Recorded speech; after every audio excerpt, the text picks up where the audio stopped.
beloved Boss Mike Cervera. Ito namang Sara Duterte, wala kasing nagawa. Ano ba nagawa ni Sara Duterte? Sila, oy Sara Duterte, angkinin nyo. Ayan. Oh, kita nyo? 51 billion, saan na ngayon? Oh, nasaan na ngayon ang 51 billion? Ito ang proyekto nyo, Sara Duterte. Oh, yan, ang proyekto nyo. Tignan ninyo. Oh. Oh, wala na. Oh. Oh. Di ba? Wala na. Oh. Oh. Sige. Oh. Oh, kita niyo mga kababayan ko? Ha? Sa Manila, wala nang ganyan masyado. Oo, ha? Ito naman ang nakakatuwa dito sa Metro Manila, mga kababayan, wala nang ganyan masyado sa atin. Mula nang naupo si Pangulong Bongbong, nag-lessen na ho. Oo, may bamabaha pero mabilis mawala. Hindi ho katulad sa Davao, nananatili yung tubig sa kanila. Di ba? Nananatili yung mga tubig mga kababayan ko Oh, wait lang. Merong nag-chat din Ano sabi? Bacho. Oh. Talaga. Meron na naman reunion. Oo. Yan ang proyekto ni Digong, mga kababayan at nila Duterte. Eto pa. Naghahanap kayo ng mga proyekto ni Duterte, wala kayong makikita. Pero yung mga ganyang eksena, marami. At saka eto, Sa timbre ng PIDEA at PNP, nasabat ang Bureau of Customs ang aabot sa kalahating tonelada ng pinaniniwalaang shabu sa isang container van itong Agosto sa Manila International Container Terminal. naalala nyo ho yan, mga kababayan? Naalala nyo? Eto hong mga bulto-bulto. Tone-tonelada. Tone-toneladang mga droga, mga kababayan, ang nasabat ng PIDEA. Yan ang mga proyekto ng putang inandigong na yan, mga kababayan. Ng mga Duterte, yan ang proyekto nila. Huwag kayong maghanap ng mga proyekto ng pakikinabangan ng sambayan ng Pilipino. Droga! Yan. Yan, tignan nyo itong putang inan to. Yan si Digong, tignan nyo yung itsura. Kamukha ni Satanas, di ba? Sino ang prinsesa niya? Di si Sara. Sino si Sara? Prinsesa ng Satanas. Eto na. Nakadeklara sa papeles na gamit sa construction ang laman ng shipment pero nabuksan, tumambad ang dalawang magnetic lifter at nang butasin ng mga ito, doon na nadiskubre ang droga.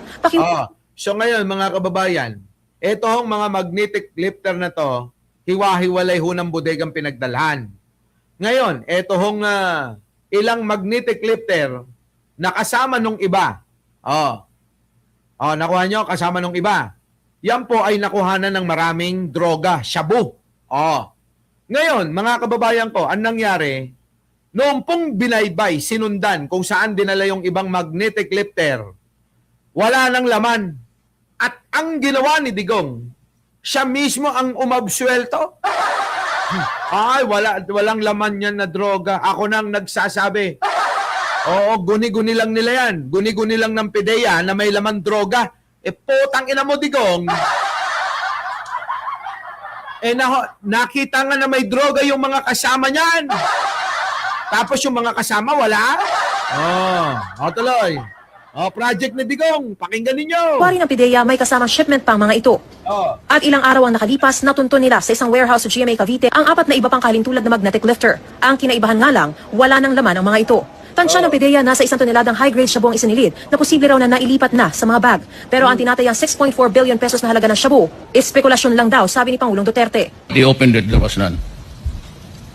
It was pure speculation. They suspected and they also presumed that it was full of shabu. Kita nyo mga kababayan, gago talaga si Digong, di ba? Sipin nyo maigi, ginawang tanga, bobo, mangmang yung mga tao nun. Yan ang proyekto ni Digong. Yung ibang mga magnetic lifter may laman. yung mga kasama na hiniwalay ng bodega, walang laman? Wala stick, mga kababayan, ano? Oh. Pero giit ng PIDEA, imposible na walang isinilid sa mga inabandonang lifter. Yung sa Sabi ng PIDEA, imposible na walang lamang droga daw yun. Walang isinilid yun dahil butas yun. Grabe talaga si Digong, ano?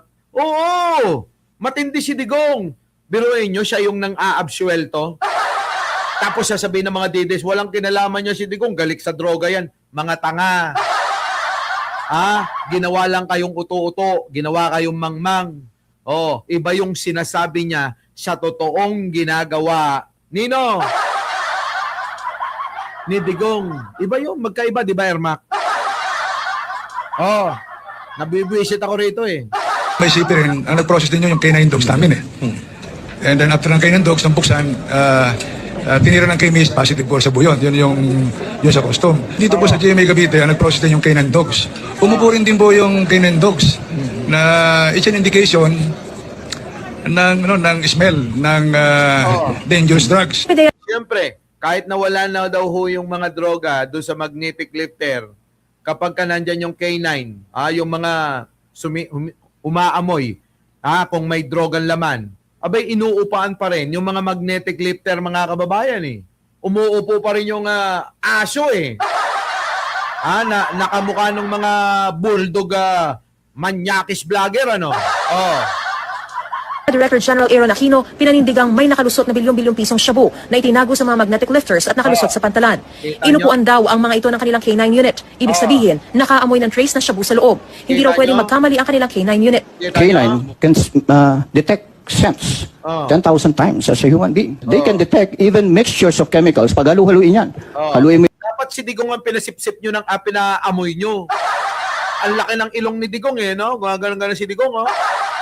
Ganon kayo ginago ni Digong. Putang ina yung mga DDS kayo. Di ba? Ganon sila ginago. Ganon sila ginawang tanga. Ganon sila ginawang mangmang. Oh. Pero yung mga DDS, sige pa rin. Panindigan nyo yung kamangmangan yung mga putang ina nyo. Di ba? Ay, nako. Giggle match talaga eh. Oo, giggle match. Ewan ko ba yung mga yan? Oo. durian, bagoong, and everything. And there's a shabu there. The dog can detect that there's a drugs inside. Oh, kahit na anong isama nyo daw na amoy, bagoong, ebak, kahit na ano. Kahit pabango, kahit na kung anong ilagay ninyo, maamoy pa rin ng aso kung merong bakas na nilagay dyan na droga. Oh. Grabe, no, mga kababayan, matindi talaga ito si Digong, Marites Musni. Ibang klase to. Oo. Ay Chang, Grabe. Ewan ko ba, alam nyo naman yung mga yan, eh. Alam nyo, sasabihin nila, bayaran niya sila, yung grupo ni Mike Cervera. Bayaran yan. Bayaran yan, eh, yung bakla na yan. Sinabi ko na nga, bakla ako. Ano bang problema nyo? Paulit-ulit kayo. Inaamin ko na nga, bakla ako. Oh.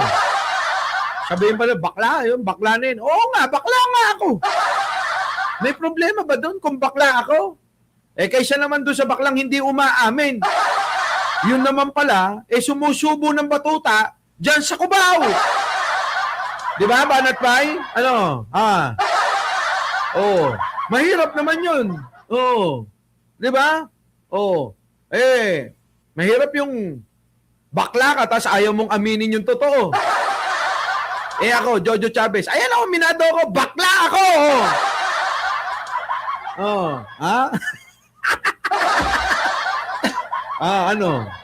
Meron pa bang question doon? Bobo na lang kayo, ulit-ulitin nyo pa yan.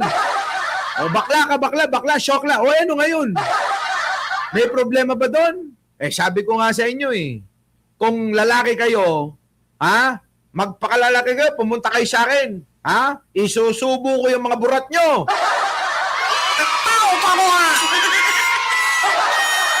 Diba? Pumunta kayo sa condominium ko dyan sa Cubao. Lagi ako nandyan, sa Cubao. Doon. Pumasok kayo. Katokin nyo yung kondo ko. Oh.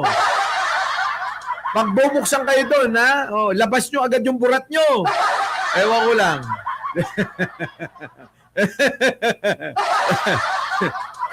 Ha? Oh. Di ba, no?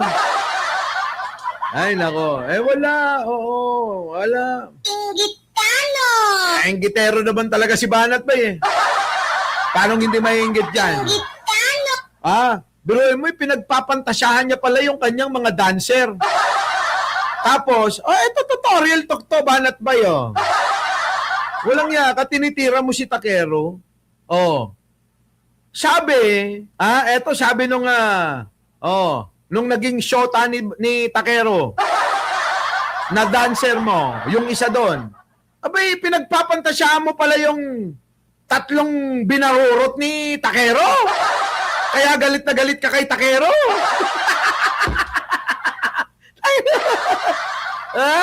Oo, grabe yan si Banat Bay. Uy, Banat Bay. Totoo ba yon? Pinagpapantasyahan mo yung mga dancer mo. Ay, naka. Diba? Yung dancer o yung mga boyfriend at dancer mo. Diba? Hindi pala, no, Alicia Duran. Hindi pala yung mga dancer, yung mga boyfriend ng dancer.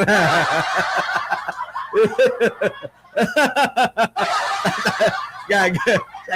Kaya pala nagka-diabetes si Takero.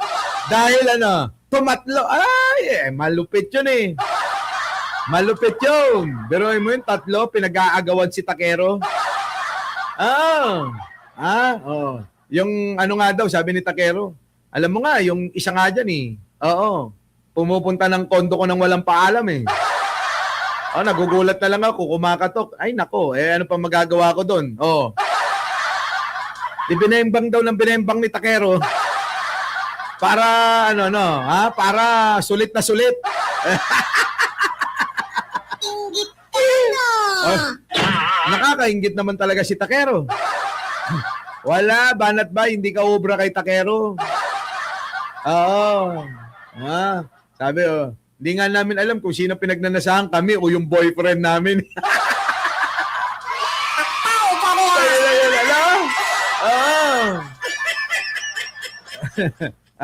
Eto na mga kababayan ko. Ito yung mga tropa nila Banat Bay. Tingnan nyo.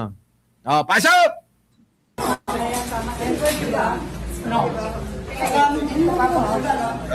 Papatulang kita, gago ka. Nakaulo ka.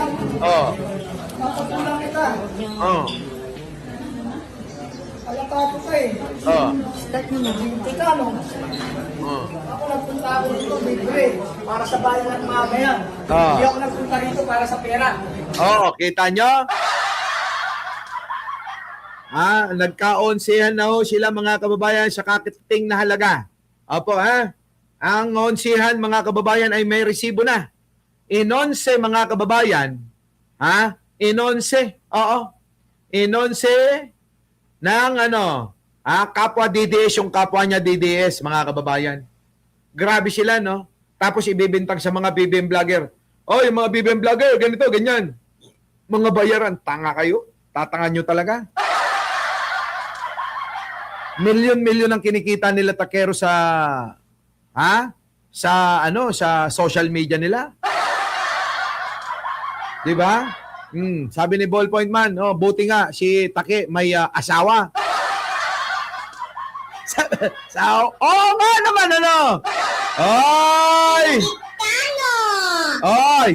Oy, Banat Bay. Sabi nga daw ni Ballpoint Man, buti nga si Takero may asawa. Si Bayad Bay, nagnanasa pa lang. Nga naman. Grabe ka naman. Oo, 'di ba? Nagnanasa ka. Ang tanong nga, Banat Bay, bakit ba ganyang matanda ka na 50 ka na mahigit eh.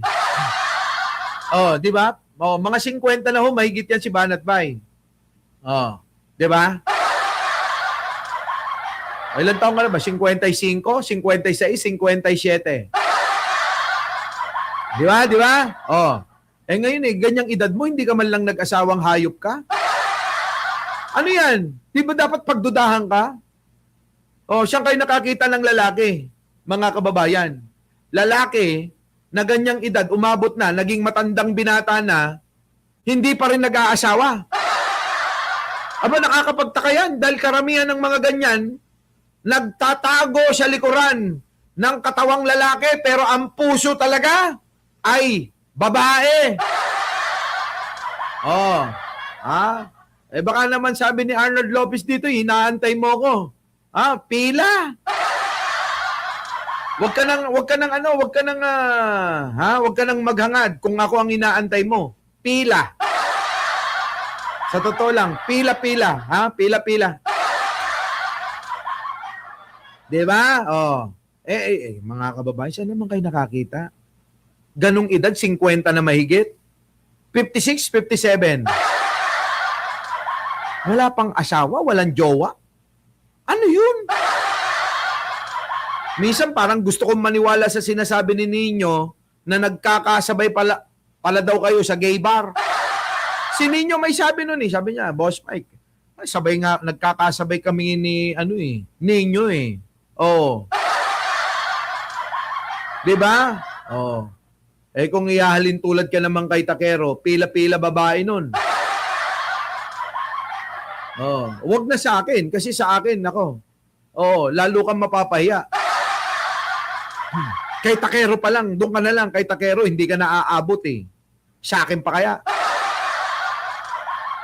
Si Takero mga kababayan nambababae yan. Hindi naman nambababae. Nagjojowa yan, nakikipagrelasyon ng 24 hours. Oo. Magjowa 24 hours. Oh, after 24 hours, iba na naman. Si Banat Bay kasi, merong binabanggit yan. Ito. Punta natin. Hayaan na natin tong awayan ng mga ito. Oo, may binabanggit kasi yan. Under ng mga pinklawan at dilawan. Dito na. May personal ba? Ah. Nag-i-exist dahil bayad dyan. Maniwala kayo. Kita nyo, bayad daw tayo mga kababayan, bayad. Pakinggan natin Pakinggan natin si Banat Bay. Tinitira niya si Takero.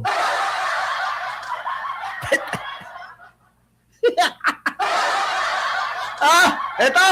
Tinitira niya si Takero dito mga kababayan Pakinggan natin Pakinggan natin. Talagang double standard ng mga pinklawan at dilawan. Alam mo itong mga pinklawan at dilawan na to? Ano? Sa totoo lang, sila talaga ang tunay na kalaban. Bakit naman? Grabe naman kayo, pinklawan, porke ba nangunguna na si Leni Robredo, kalaban na agad? Huwag tayong mga lilin lang Tayong mga Duterte supporter. Huwag po tayong malilin lang na yung mga... yung mga Duterte supporter daw, yung mga sumusuporta sa maniniyot na pastor. Yan yung mga Duterte supporter di ba? Yung mga maniniyot ng pastor, yan yun, sila yun sila yan, yan. Eto na. Mga loyalista, pulahan ng kalaban. Hindi po. Yung mga loyalista at pulahan, kaya nag-i-exist yan kasi bayad yan. Etong ebidensya, Banat Bay. Bayad pala. Tingnan mo. Halos magpatayan na kayo dahil sa kakarampot na bayad. Patulang kita, gago ka. Yan nyo? Yan, Kita nyo? Alatato ka Teka, ako nagpunta ako dito, libre. Para sa bayan ng mamayan. Hindi ako nagpunta dito para sa pera. Kita nyo?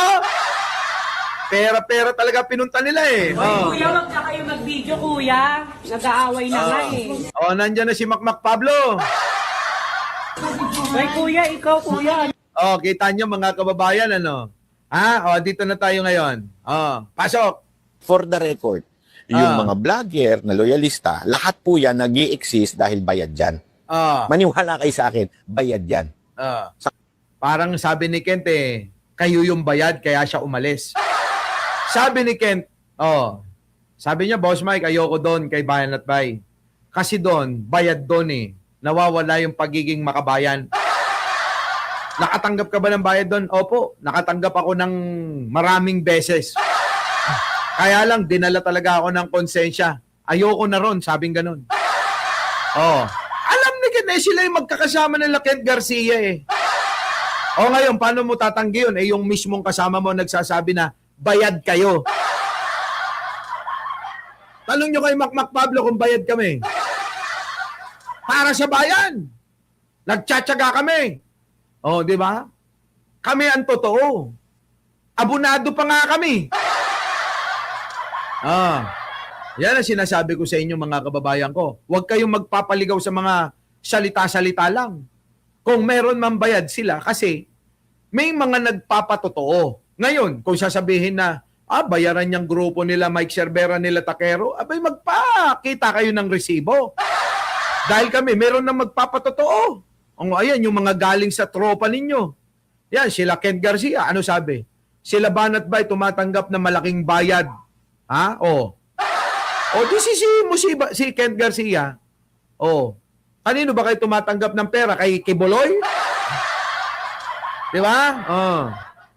Katunayan, ito, ilang beses ko na ito kinuwento sa vlog ko eh. Kikwento ko ulit sa inyo. Ayan, marami na ba daw palang kinikwento daw ito sa vlog niya? Ikikwento daw niya uli. Baka naman nakalimutan nyo na. So maraming beses niya na daw kinento yan ha. Pakinggan natin tong sasabihin niyang maraming beses niya na daw kwento ito sa vlog niya. Yung isang loyalistang vlogger, na dating niyang jowa yung taga Mocagus, ex na ngayon, kinikwento pa sa akin, idol na idol daw ako noon. Puta na Takero, ikaw yan oh!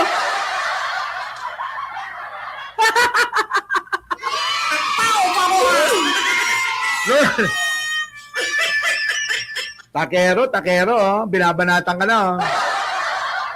Meron daw, malabo naman kasing si Makmak Pablo yun. Kaya nga umalis din si Makmak Pablo dun eh. Di ba dating iskonyan yan si Makmak Pablo? Ano Marites Musne? Totoo yan, sinabi ni Kent, bayad daw sila. Malaki. Di ba? Ayan o. Kita nyo. Siguro binilagnan niya na rin yun, Marites Musne yan. Eto na ngayon, pakinggan natin. Sabi ni Takero, hindi naman yan. Paano ko naman magiging idol yan? Hindi ba ikaw? Hindi, si Takero yun, Makmak Pablo ha. Sabi, mga kababayan. May loyalista. Walang iba. Si Takero nga daw yun. Kasi si Takero lang naman ng si Takero lang naman ang tanging mga nakajowa ng Mocha Girls eh. Ito na. Sobrang idol din pala ako noon. Hindi daw totoo yan. Gawa-gawa mo lang daw yan.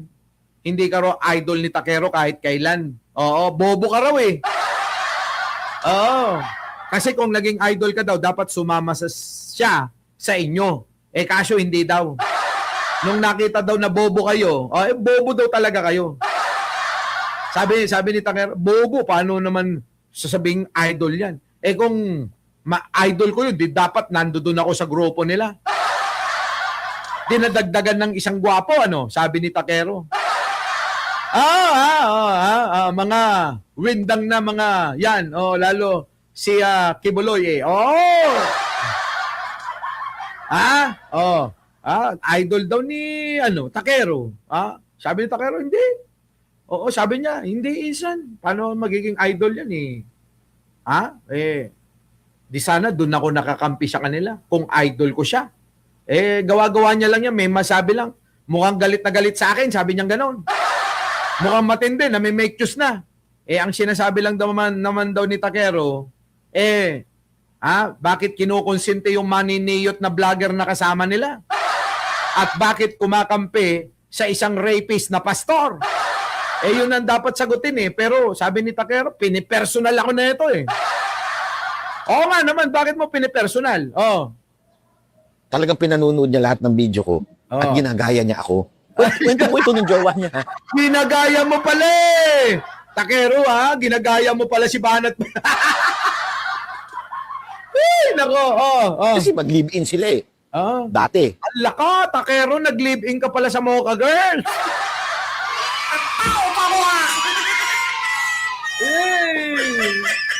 Ayun na, si Takero, nakipag-live-in daw.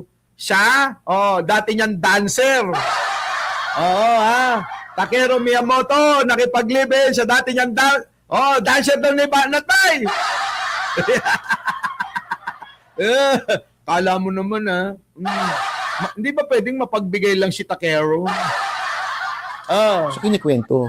Na? At sa sobrang idol niya, siyempre, alam niya hindi siya... wala. Kaya na nahihirapan kang magsinungaling Hoy, kilala namin si Takero. Kilala namin. kilala namin. Evangeline Camilo siya, kilala namin si Takero. Kaya eto mga ito, ewan ko ba? Sige tuloy. kilala namin si Takero, huwag kang magsinungaling Walang utak mahina daw talaga utak. Sobrang mahina utak. Alam nyo mga kababayan, yung gigil niya kay Takero, hindi niya na alam kung ano sasabihin niya. Gigil na gigil si Banat Bay. Kaya ano ba sasabihin ko dito? Basta sasabihin ko, mahina ulo. Baka nakita mo yung negosyo ni Takero. Merong asyenda yan. Maraming mga pinapasweldong magsasaka. Diba? Si Takero, maraming mga ari-arian. Baka akala nyo. Nakita ko yung mga property ni Takero, mga kababayan Grabe dami. Hindi na nga kailang mag-vlog nun Tapos sasabihin mo, mahina ulo ni Takero? Si Takero, isa yan sa mga mga maituturing naming totoong bayani sa pakikipaglaban dito para ipagtanggol si Pangulong Bongbong. Grabe, wala nang ibang nasabi si Banat Bay. Parang hirap na. Ano ba kayo sasabihin ko dito? Paano na ba to? Ano ba sasabihin ko? Kasi sinasabi nila na meron kaming kinukonsinting maniniyot ng 13 anyos hindi ko sasagutin nyo. Kailangan personalin ko na lang. Di ba naman? Pisang ko yun. Alam niyo yung yung hindi niya masabi yung di ba? Hindi niya ma-deliver yung totoong gusto niya sabihin kasi nagsisinungaling. Sisinungaling si Banat Bay. Nililin lang mo si Takero. Para masabi mapipikon mo yun. Hindi mo mapipikon yun. Maniwala ka sa akin. Pinagtatawanan ka nga lang May personal ba? Kikwento ko sa inyo. Personal to. Huwag nyo na sasabihin Ayan na, mamimersonal na raw siya. Kanina ka pa nga namimersonal Ito yun, biruin nyo mga kababayan ko. Sabi ni Takero. Ito, makinig kayo. Sabi ni Takero, ayan, pinipilit sa Megway. Tama ka, Marites Musti. Sabi na lang ni Takero, ito naman si Banat Bay, nananahimik na yung 3 taon na nakarelasyon daw niya. Biruin mo Sabi nga ni Banat Bay, yun nga, kahit na naghiwalay na kami. Pinupuntahan pa rin niya ako Naghiwalay na kami pinupuntahan pa rin ako nun Yung binabanggit niyang yun, kita mo, Banat Bay, pinupuntahan daw si Takero? Sabi ko, nagpabengbang ba? Oo. Hindi siya makakahanap ng tulad ng rat buko, sabi. Sabi niya, kung hindi ba naman bobo yan si Banat Bay, kung talagang hindi ako masarap, sabi ni Banat Bay. Sabi ni Takero. Arnold, sabi ni Takero, Panginan to, nananahimik na yun Siyempre may pinagsamahan naman kami nung dancer na maganda na yun. Maganda daw, maganda. Pero marami pa raw mas maganda. Sabi ni Takero. Nananahimik na yun. Dinadamay pa neto si Banat Bay. Wala namang kinalaman. Ang gusto ko lang naman sagutin niya bakit niya sinusuportahan. Sino? Si Kibuloy. At saka yung molestador daw. Hindi masagot. Kaya pinersonal. Kaya ngayon, pati daw mga kababayan, yung yut-yutan, abay, dinamay. Para lang ma-segue na ma-justify yung kasinungalingan. Sabi ni Takero, pagka ito si Banat Bay, nakita niya titi ko, ewan ko lang. Baka sabihin niya, kaya pala pinagkakaguluhan ito ng mga alaga kong mga girls eh. Ibang klase pala ang titi ni Takero.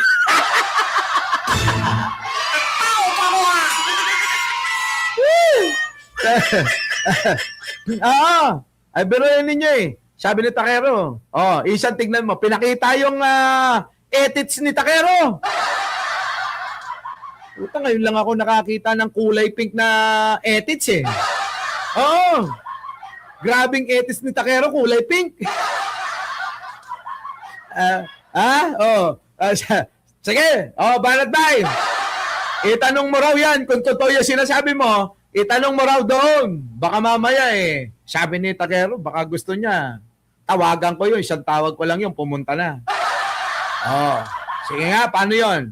Pagka daw tinawagan ni Takero, isang tawag lang daw, pupunta na. Pangangakuan daw niya ng ng isang, pangakuan ko siya ng pupunta yun eh. Sabing ganon. Bakit pupunta? Ano ipapangako mo? Pangangakuan mo ng kantot very good. Ewan ko lang kung di nagmadali yun. Oo, mga kababayan, ibang klase. Di ba? Ngayon, sabi ni Takero, kasi kinikwento niyan dati yung jowa ko, dancer daw ni Takero. Ano daw? Oo. Yung mga nagiging boyfriend daw ng mga kasama, pati siya, gustong makilala. Sabi nung dancer daw, sabi ni Takero, ako nga gustong makilala niyan. Gusto akong makaharap eh. Sinasabi doon kay wag na natin, yung binabanggit niya na dancer. Ngayon, eto na. Di ba? Para daw makakonect kay Takero. Sabi niya, ayoko nga, bakit? Ano pang para saan? Yun pala yun. Kaya natanggihan, ibig sabihin, natanggihan si Banat Bay na na ma-meet ng personal. Si Takero. Wala na. Wala na. Takero, lika dito. Putukan mo ako. Akala ko wala na mga kababayan. Tapos sasabihin, idol, hindi ka nga Mula noon, parang nagtampo nung natanggihan na makilala ng personal, si Takero. Yun mga kababayan. Our beloved Boss Mike Severa.